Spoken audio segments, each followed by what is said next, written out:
تبارك الذي نزل الفرقان على عبده ليكون للعالمين نذيرا۔ کیا عدت کے زمانے میں عورت چوڑیاں استعمال کر سکتی ہیں؟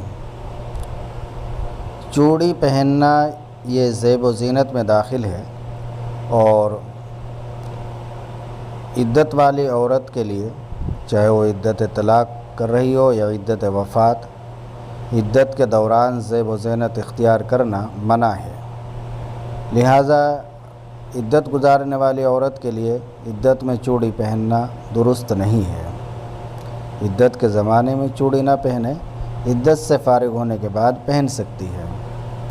اس میں ایک غلو یہ کیا جاتا ہے کہ عدت کے اندر تو بعض عورتیں نہیں پہنتی، لیکن عدت کے بعد بھی نہیں پہنتی۔ اگر کسی عورت کے شوہر کا انتقال ہو گیا اور پھر وہ عدت کے بعد بھی چوڑی پہنتی ہے، تو بعض عورتیں اس پر طعن و تشنیع کرتی ہے۔ یہ طعن و تشنیع کرنا صحیح نہیں ہے۔